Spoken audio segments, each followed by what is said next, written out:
So tonight I'd like to welcome Jay Tompt.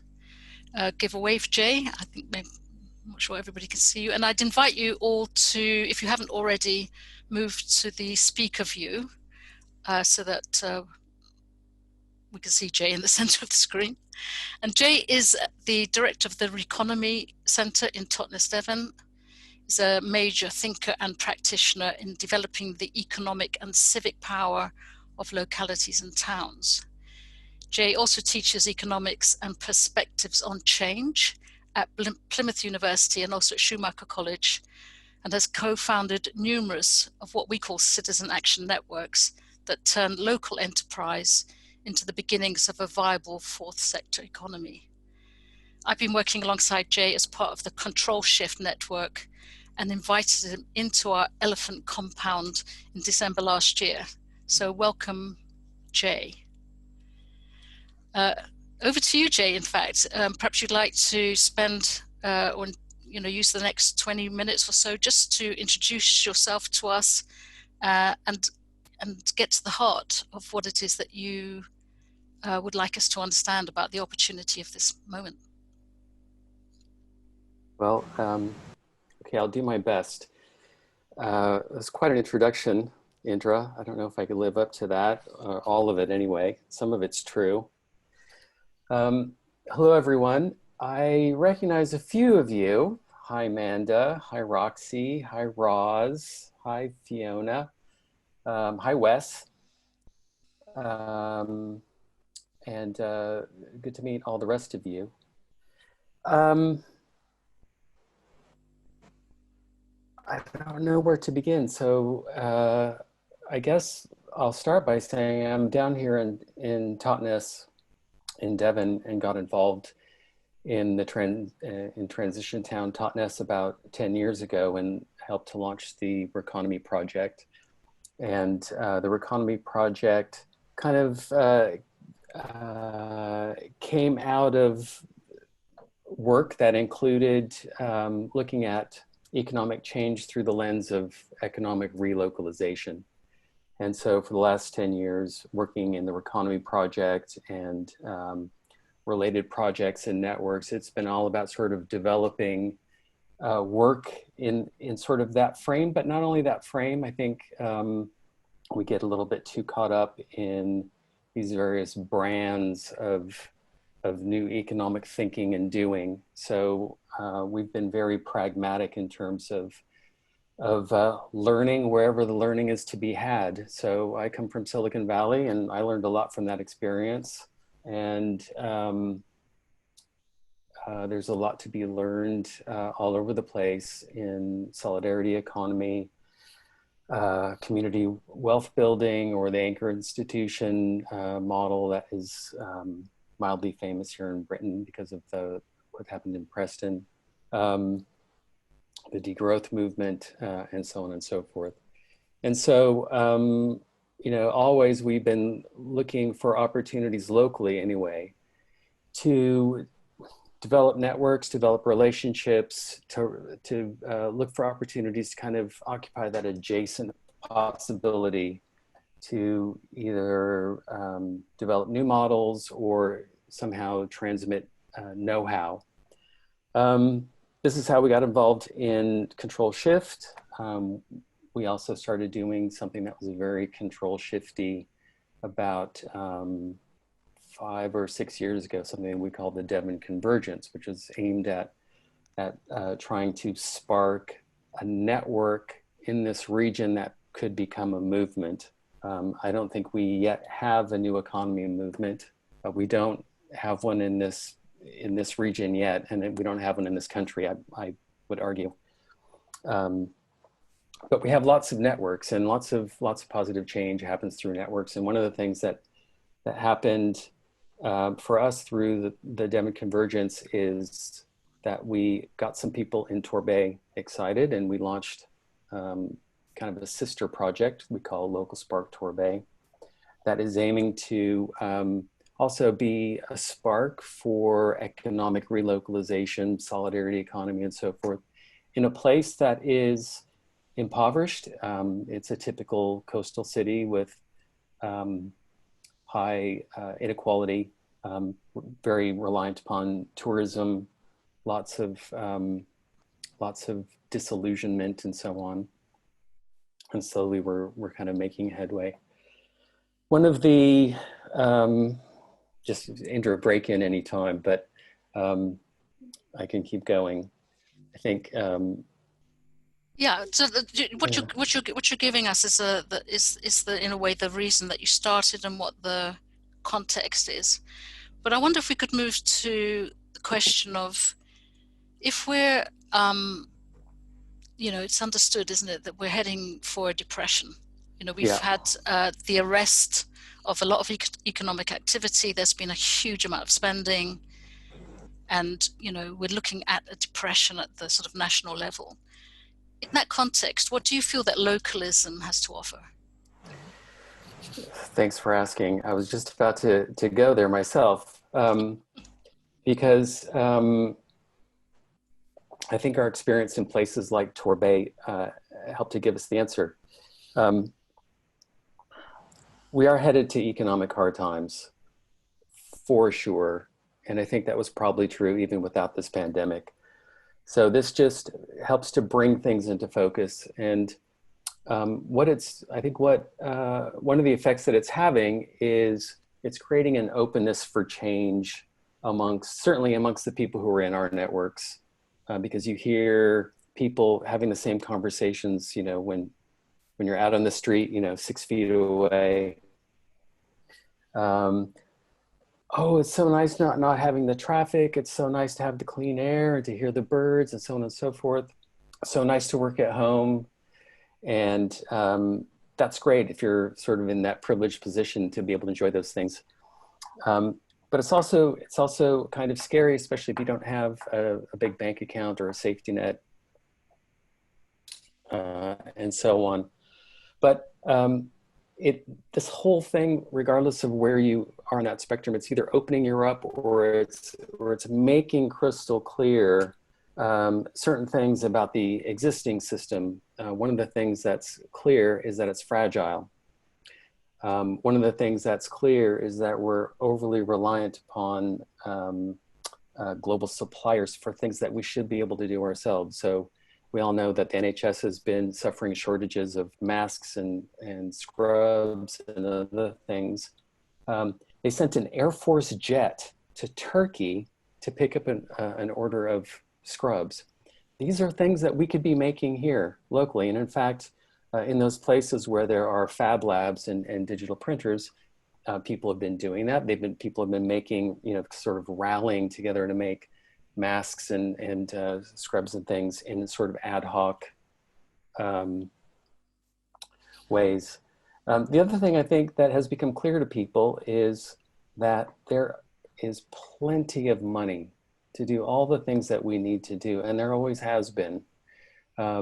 So trillions suddenly appeared 10 years ago to bail out the banks, and suddenly now, after 10 years of hearing we don't have money, suddenly there are trillions more available. So one thing, I guess, that all this leads to, I hope, is that it will activate more people to be more engaged in the political process and to participate more. Second thing is that it has, I suppose, created an opening for that natural bubbling up of kind of citizen responsibility, people taking action because it's the right thing to do. A friend of mine calls this, what does he call it? He calls it, I don't remember. It's a great, something like the divine calling, whatever. But anyway, people, because it's the right thing to do, because people want to do good, people have responded. There are mutual aid groups that have popped up all over the place, and all kinds of other ad hoc groups to make scrubs, to make masks, to make other things. And so this, I think, is something that can and should be built upon. I think one of the other things that comes along with it is a greater openness amongst people in local authorities, whether they're elected officials or officers. And this is something that we're seeing in Devon. So very often, well, I would say probably 99% of the time that these people actually live in the area. They care as much about the places where they live and work as everyone else, and they're human beings, and they're responding like human beings, even though they're stuck in a system maybe that is maybe somewhat oppressive or not quite amenable to change. But these human beings are, and I think that's going to create a lot of opportunities for doing things differently too. So what we've seen locally is those opportunities emerging, and it gives us an opportunity to have different kinds of conversations. So the things that we're kind of putting out there and promoting are things that in the short run could help to ameliorate the negative effects of this downturn. And this is all about solidarity. So encouraging people to grow food, encouraging people to look for opportunities to start up enterprises in the area that could be food related or not food related, but around provisioning basic needs. Let schemes and time banks and others of these kind of solidarity networks, I think, are really important. A second level, I think, is a little bit more strategic. So I'm involved with, it's a network of maybe 100 or so people who are creating the conditions at this moment to launch a mutual credit network. It would be a business-to-business mutual credit network in this country. It would probably roll out regionally, and that's the kind of thing that would help to ameliorate shortages of cash and liquidity in the shorter time frame, but in the longer time frame would create the conditions for more widespread change.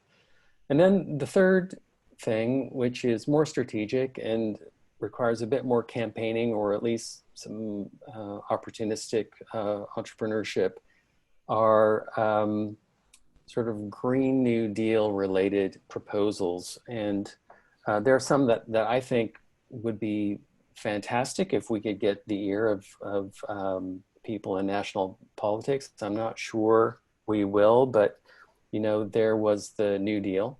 Now the Green New Deal is something that is being talked about in just about every industrialized country. Not all of these include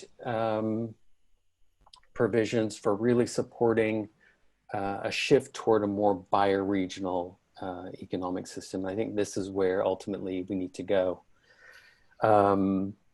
There are some things that could be done. So in these Green New Deal proposals, there are provisions for just transitions to help people who are in fossil fuel industries or airline industries or others to transition into something else. This is a great opportunity to help these folks and these businesses transition into models that are more bioregionally appropriate with more of a local focus. I would love to see something that is specifically about funding and developing ecosystems that can support more sort of community supported entrepreneurship or enterprise, or regionally supported entrepreneurship or enterprise. So more incubators, more co-working spaces, more seed funding, grant funds and loan funds. Another thing that I think is kind of a no-brainer after all of this is really investing in local food systems. It's, again, this could be paired with a just transition. There are a lot of farmers who are older. I think the average age of farmers is something like 59 or 60. A lot of farmers, especially in the Southwest, are raising animals for meat, but we know we need more vegetables. So a just transition kind of program to help these folks make the shift, and providing money to really make more robust and resilient the food system, I think is also kind of a no-brainer. Also, doing something to support the NHS with provisioning the kinds of things that could be produced here in this country. And I don't know if you've all heard of the Southwest Mutual, or there are a few other similar community banks or community-facing banks that are starting up, and they're part of a franchise model. And I think that kind of thing would be great to provide the backbone for regionally located cooperatives that were able to flexibly produce scrubs, masks, ventilators, and other bits of kit that are crucial for the NHS. They would provide jobs and meaningful livelihoods for people in local places all over. So I kind of talked myself out onto a limb now. Help me out with the question here, Indra. Yeah, well, I'm going to help you with a question. So, I mean, you've described such a lot of activity, and I would say over the years, observing what you're doing, Devon Convergence and the Local Spark and Torbay, what I've been so impressed with is the willingness, in the sense, to take things into your own hands and get on with it. The sort of spirit of, we're going to get on with this, we'll do this anyway, in the light of maybe a more national conversation about how difficult it is to achieve. So, for example, when we're thinking about the environmental goals and a government that really won't consider, moving towards them at the pace that's required, really thinking about 2050 as a goal, that at the regional and local levels, a lot of people are just saying, well, we're just going to move ahead anyway. And that spirit, could you talk a little bit more about that spirit of autonomy, or it's sort of an independent sort of spirit? Because I feel that lack of that might somehow be an obstacle if we can't foster that in some way, that if we're still waiting for permission in some sort of way, does that end up being an obstacle? How did you forge that? Yes. How did you forge that, basically? Yeah, sorry, I just left you with yes to say there. No, but, I had to, yeah. That was a pregnant pause. Yeah. No, I think that's a key thing. And, maybe it's the key thing. Do you want to be a citizen, or do you want to be a sheep? Do you want to take responsibility for your own life, or leave it to other people? And I'm saying you in, sort of just the generic third person. I'm not pointing a finger at anybody here on this call. But at the end of the day, we have a choice about how we live our lives, and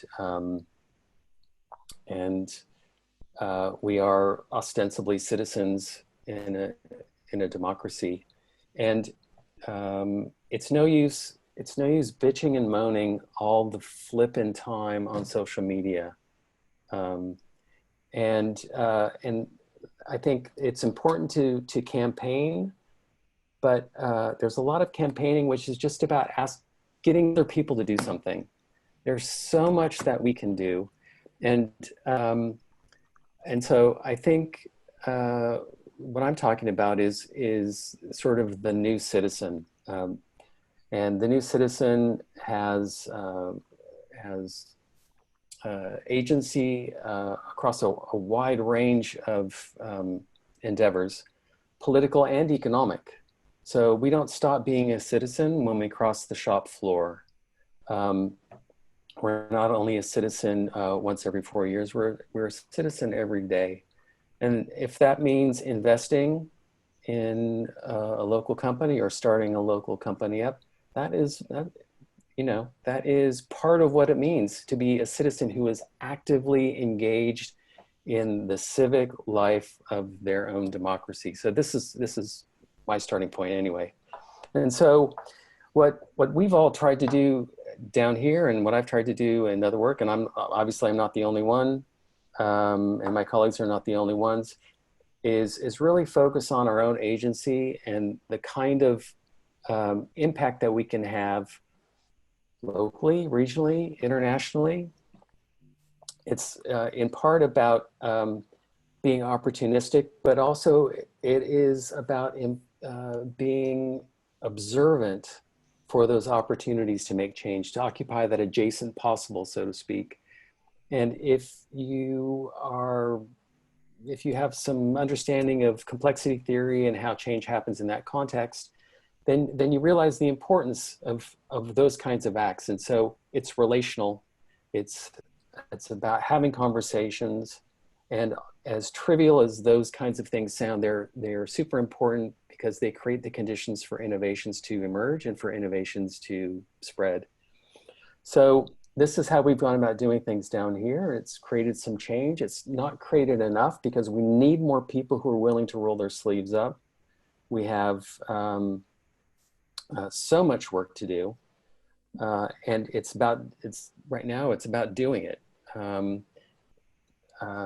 There are many folks out there who are more eloquent than I am and much more famous and have bigger audiences who talk about all the wonderful things that are happening all over the world, all these exemplars. Well, we know what to do. People are fond of saying, oh, well, the future is already here. It's just unevenly distributed. Well, let's flip and distribute it. People are fond of saying, well, we know all the solutions, they're out there. Well, let's implement them then. So that's what we've been trying to do down here. And part of what we have sort of built into the Devon Convergence is sharing those things that are working. So creating the opportunities for people who are doing things that are working to be in front of other people, to share that know-how. That is so important for driving change, sharing the know-how. And that means, being shoulder to shoulder with somebody who knows what they're doing to learn and get that knowledge. And this is what I mean in this context. So probably all of you are here because you're interested in the new economy. How many of you know how to start up a co-op or do any of the other things that represent these new models? Some of you may know, but this is the kind of know-how that needs to spread everywhere and more. This is, I think, at the heart of how we drive change is how do we build up that capacity? How do we build up the know-how to be able to start the co-ops, how to convene spaces like the Devon Convergence, or how to start networks like the Citizen Action Networks. One of the projects that we have through our international community of practice is to try to identify the top 100 solutions that could be or should be replicated. So the idea is that, okay, if there really are, these solutions and exemplars all over that represent the future, what are they? If we can identify them, then we can say, well, here's the list of 100. If every town had 5 of these, or if every city had 25 of these, we'd be halfway there. So. How close are you to that? How listing, close? yeah, listing the 25. Or the 20, whatever you think. It's in the first phase right now. We're just collecting exemplars now. The second phase will be evaluating them. We may end up with less than 100, but that's okay. We can aspire. And I think the process is more important, and the stories that we can tell about this list will be more important in the end than saying, here's the recipe book. Right, you've just opened up a new question there, and I'm just going to make this the last question before we go into our breakout rooms, which is what you just said, that it's more important to be able to tell the story and to build the relationships. So could you, from using maybe Devon Convergence as your example, as the thing that you've been working on for some time, can you just talk a little bit more about why that's true?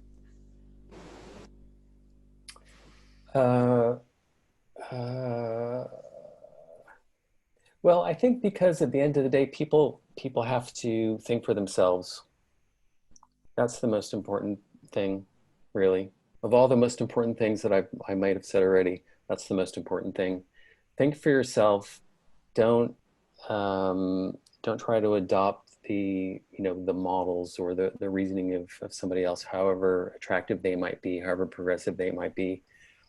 Listen to it, evaluate it, do some research, think for yourself, and then do what makes sense. So this is why I say it's more important to kind of go through that process of identifying these exemplars as replicable projects and to tell stories about them, because I think these are the kinds of things that begin to animate that thinking for oneself.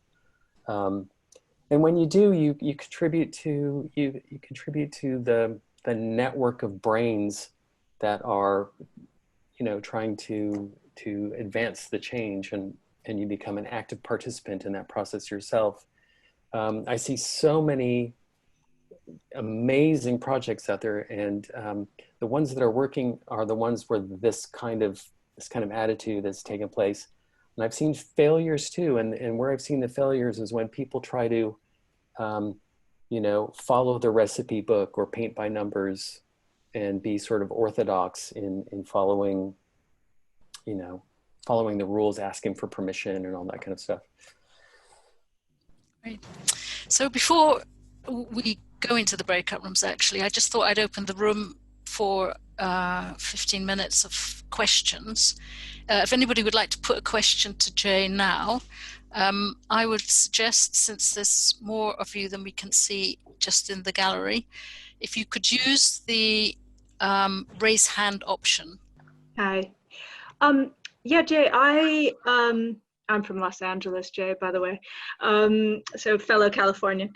But I've lived here for a long time, and I run arts organizations and usually go in and change their models to more social enterprise based. And I'm quite fascinated with the relationship between creative enterprises, creativity, social enterprise, and new economic models. The place I run at the moment is in Wakefield in Yorkshire, West Yorkshire, which is a very deprived area.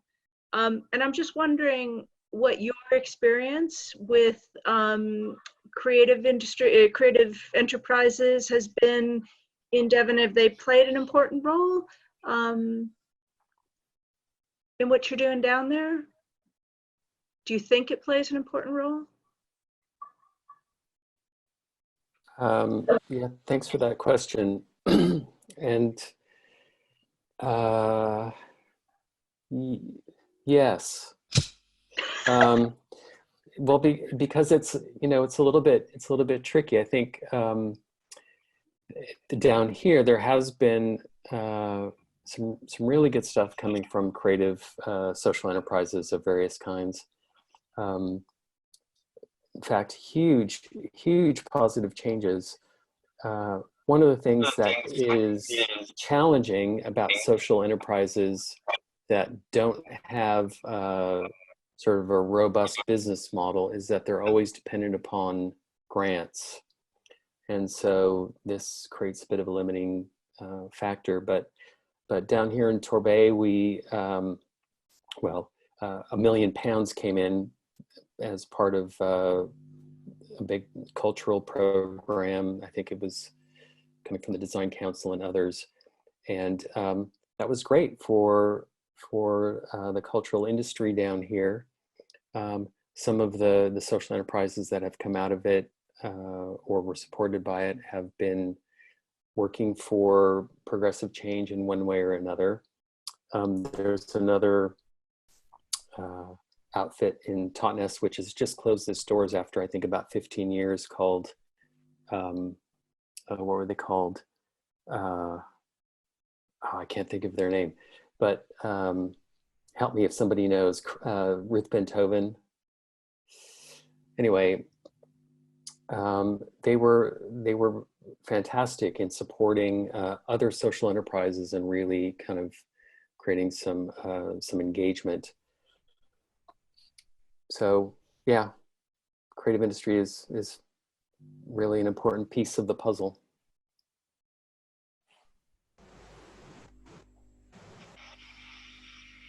Great. Mary has a question. When you said mutual credit, I'm wondering if, can you hear me? Is it loud enough? I'm wondering if you're thinking about local exchange trading schemes and if you're in touch with what's going on in Devon. Is that what you mean by mutual credit? Well, the mutual credit concept includes that. I think there are two levels. So in terms of sort of the typical kind of, let's schemes, those kinds of, time banks and so on, I think we really need more of that kind of thing to weather this economic storm that's coming, or at least it will be a good safety net for some people who could benefit from those kinds of models. We don't actually have one in Totnes. There was one for a while. They are difficult at times to sustain, but there's a good time bank system in Plymouth and one in Torbay also. The mutual credit system that I referred to was a more robust kind of business-to-business system. So many of you might have heard of the VIR in Switzerland or the Sardex in Sardinia. That's more the model that that I think would be that would be a good addition to the economy here in Britain, and would certainly provide a bit of cushion for businesses who are at the margins when hard times hit. So that's the kind of thing that I think is an important next step, and something that we're going to be trying to make happen down here.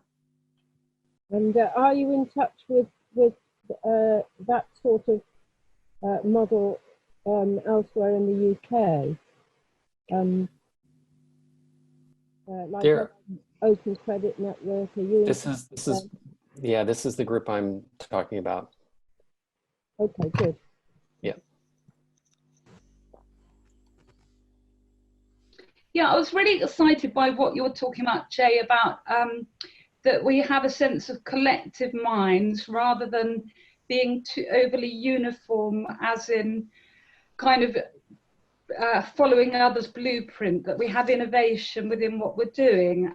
And I just wanted to ask about thinking about conflict resolution models, about the whole theme of not being oppositional. I heard you were talking about on Facebook not being overcritical, but something about working not from a place of opposition, but from a place of inclusion and finding meeting points. And I'm kind of making that as a comparison, but from that idea of kind of preaching to the converted, that, you know, everyone's on board. But I don't know what your thoughts are about that, about I flagged it up and someone said, oh, we'll drag people in. And I thought, well, that's, you know, that's kind of not really how it works. I just wonder about your thoughts about that.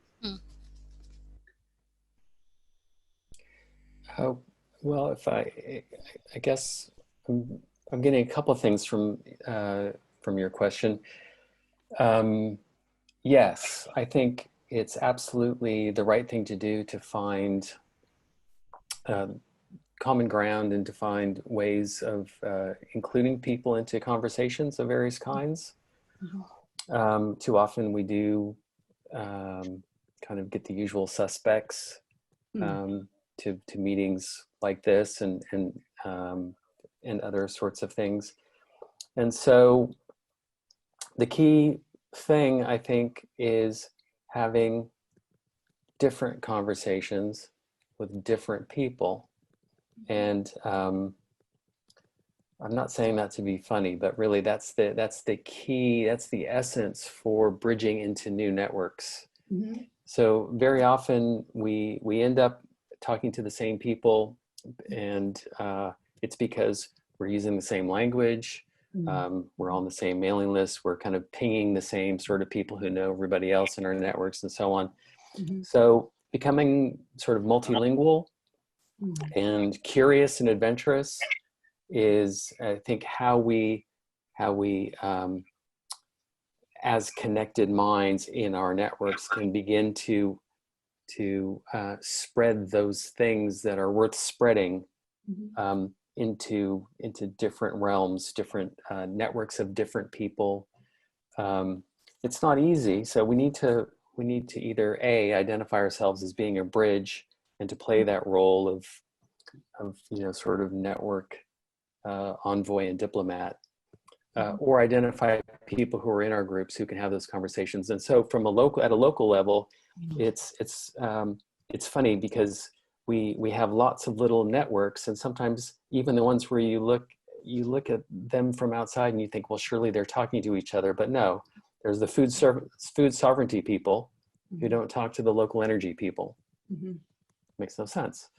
So what's the key thing? Well, part of it is, we're wrapped up in our own business, but also we're not that curious.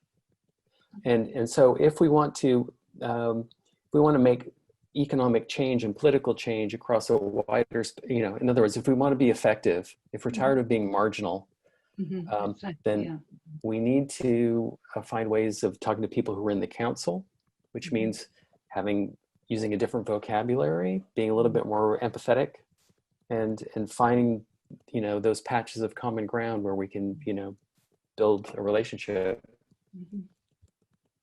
Yay. Okay, thank you. Thanks, everybody. So I think it'd be a good moment now to move into our breakout rooms, which Maria's going to organize. And the question that I'd invite you to ask yourselves and discuss amongst you is, as in this moment, as we're heading into a depression, do you feel that localism is the answer, that what we do in the communities where we live can be a resource, as at the national level we seem to be running out of resources? And if so, what would be the obstacles to you doing that? I'm going to leave it there, and when we come back, we'll have 20 minutes to discuss with each other again and share our thoughts with Jay, and I'll see you at the other side. And who's going to be the first person to, looking at your faces, I know you've had great discussions. Now I'm guessing. Who'd like to make a comment or offer something? Roxy, you're raising your physical hand and your digital hand. Yeah, I was just wondering, I had a question which is about what sort of role could community wealth building play in localization, I guess, economic resilience? Good question. Maybe Jay, since there's not a lot of hands, maybe answer it straight away. Okay. Well, it can play a role. It's a great, we were talking a little bit about framing. It's a great frame, community wealth building. It doesn't, I don't think it really kind of tells the whole story about what's behind it, which is mostly about, and in this country, it's mostly about getting anchor institutions that are kind of tied in with the council to shift their procurement to support local, hopefully pro-social businesses. And that's a great thing. It's definitely part of the mix. And I think it's important for the various flavors of sort of new economic thinking and doing to get behind a bigger narrative, such that we all just, can say, well, obviously anchor institutions, relocalization, solidarity economy, co-ops, fab labs, mutual credit schemes. This is part of the package that is part of the solution that we're trying to put forward.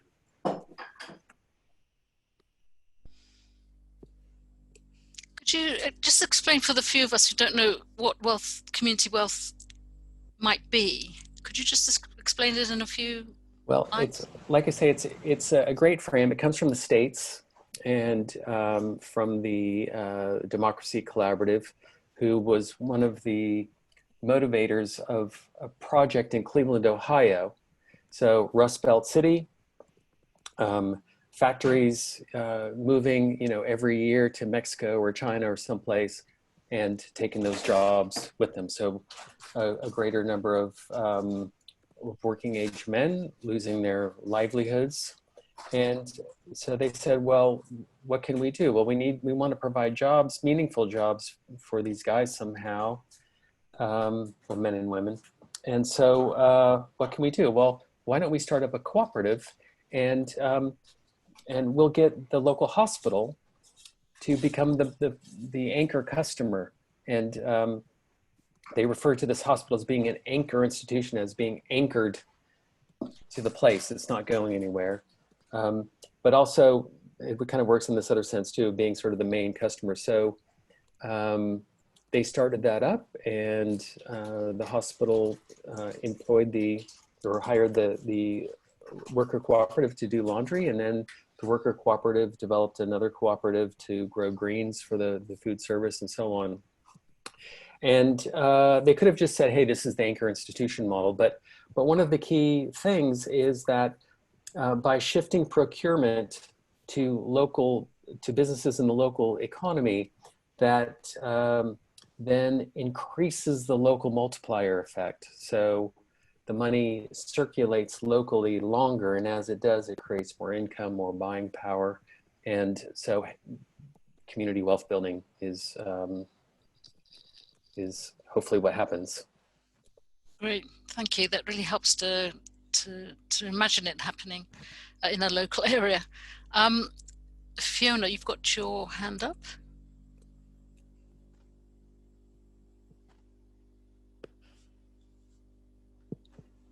Fiona, if you've got a muting problem again. Maria, would you like to unmute?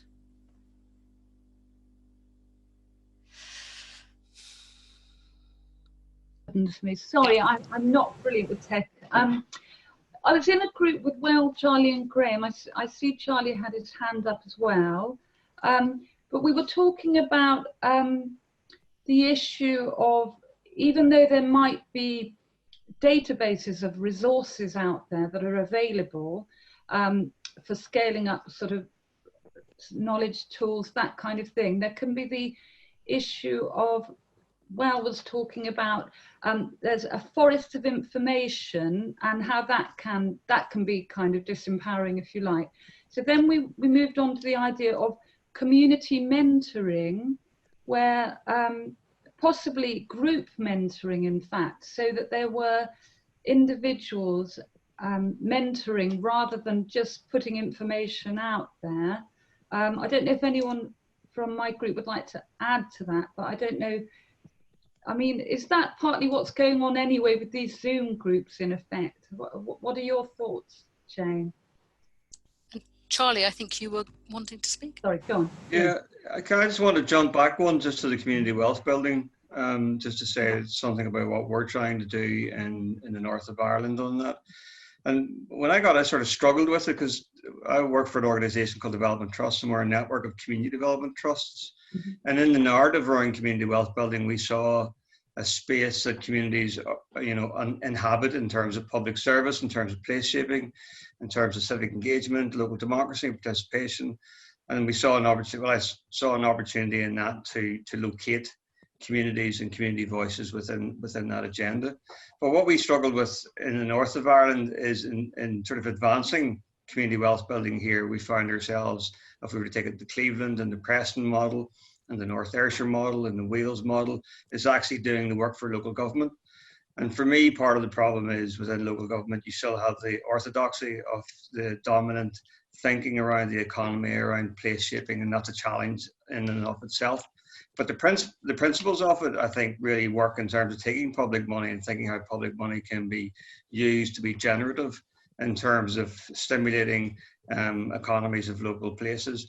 The issue for us in that is when you are using public money to either redefine or reshape public services, and I think the current crisis creates an opportunity for us to do that, even if we're thinking about public health services. The question for me in that is, well, where does community and community business sit, within the potential emerging supply chain? And so that's the sort of approach we've been taking to community wealth building and pushing that argument in the north of Ireland, saying that in principle it's a good thing. And our local government structures are not like your local government structures in Scotland and England. They're still relatively powerless.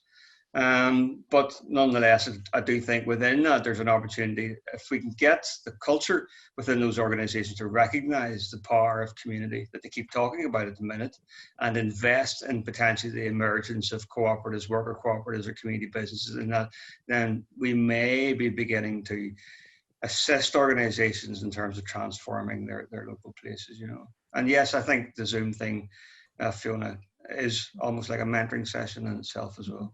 Mm-hmm. Thank you. Thanks, Charlie. Mm-hmm. So does that feel more like a partnership sort of model, Charlie, between everything that's arising from within communities and the state? No, I still think the state here is largely deaf. So I mean, I think it gets the sound bites right in terms of the narrative around what needs to be done, but like power is still very much centralised. And sub-regionally, power is still very much centralised within public bodies. And breaking that thinking that power is a continuing challenge. And sometimes you will get innovative and creative individuals within those structures that will help you maybe make, you know, strident moves in terms of change. But it's not a battle, but it's a constant sort of push. I mean, I said in our discussion group, I think the main challenge that confronts us is a cultural one. And, you know, we need to think about how do we change the cultural identity of how we think about people, how we think about social organization, how we think about economy, how we think, you know, that's the bigger challenge. And unfortunately, systems themselves are, I don't know, well, for me, it's part of the problem anyhow, like, you know. So I don't know, like we can work with the principles of that, and we continue to work with the principles of that. I think it allows us an opportunity to develop the arguments around what community power actually should look like, what building community wealth actually means for citizens and individuals, how commissioning and procurement can be used to that better effect, you know what I mean, and how we can drive local economy. There's lots of creative stuff happening in the north of Ireland. There's lots of creative stuff happening in Devon and elsewhere in the regions in England and Scotland. It's harnessing the learning from that and getting some sort of practical action from that in our local places, which is the key thing. I mean, one of the other things I keep talking about here is we've like one of the best credit union sectors on these islands. You know, we've really well capitalized credit unions in our towns and villages who have substantial resources at their disposal within their common bond area to invest in, you know, emerging ideas around economy in place, but there's no legislative framework to support them to do that, you know. So those are the sorts of things we try and challenge. Sorry, I'm rabbiting on. No, that's great. That's really helpful. Thanks very much. Manda, I think you'd like to contribute here. Yeah, just quickly in response to that, Charlie, it's really interesting. We had a really interesting conversation about all sorts of things, actually. I'm sure the others might want to raise something that came up, but just in response to that, Charlie, I completely agree that this is a fundamentally, it's not even culturally, it's sort of psychosocial, really. The culture thing is something that happens after us, we grow into, but we are rubbish at so much of this. And we're just doing it all over again. So we have an opportunity now with COVID-19 to develop locally relevant and accessible systems for tracking and tracing. And I've spoken to public health professionals who are tearing their hair out saying, we need them to be local, we need to have access to the data, we need to know what's happening, we need to know how we can engage with, and we need to do it in such a way that the local communities who know what's happening are involved. And instead, we give it to Serco and Deloitte, and, which is just beyond insane. And my question really is, the people who do that genuinely think, I think, that that's the best way of doing it. And I was just wondering if anybody in this group has come across people who are working inside those big institutions, anchor institutions, either power structures, who have, despite the ability of that infrastructure, of those infrastructures to stop you thinking in systems, has anybody come across anybody who's willing to come across on the dark side? And I don't say that in a sort of us and them sort of way, but I'm wondering, they could be incredibly valuable and inventive colleagues of ours if we are aware of all the people who are inside those institutions, and despite the function and the culture of those institutions are finding ways to engage with us feral economists on the outside. That would be an incredibly valuable resource for us to know about. Just to Brilliant. answer, Thank you, Pat. I was going to pass to you. yeah, just to answer that, Amanda, there's a guy called who's head of strategy at Redbridge Council. I think he's called Simon Hughes. Anyway, head of strategy at Redbridge Council. He's constantly tweeting publicly, you know, at risk of his job or not, about how poorly regarded local structures and resources are for the COVID solutions. And I've also noticed that a guy called Adam Lent, who's head of the local government network, like a think tank for local government, is also stamping his feet furiously about this exact issue that you're talking about. So there are, and again, come back to me afterwards, because there's about 6 or 7 of these people who have contacted us through Observing the Daily Alternative and the newsletter over the years. So I'll talk to me and I'll give you some of their names. That would be great. And I wonder if collectively there is a sort of an invisible network of creative disruptors inside those institutions that we can work with collectively to ease that. It's a cultural battle sometimes. It's a very different mindset, and they might be great allies. Great, thank you. I think Mary wanted to come in. I was wondering whether people think that the Labour Party, how much is the Labour Party in tune with these issues? Do they want to centralise? The impression I got with their manifesto was they had lots of ideas for they didn't go for UBI, they went for universal basic services, and they were talking about everybody having Wi-Fi. And I was wondering how much they're in tune with the idea of localism, or if they wanted it all top down, and how much anyway. Thanks, Mary. Jig, I'd like to invite you to respond in your experience.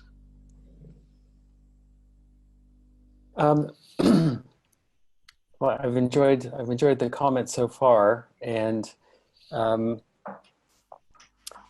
labor.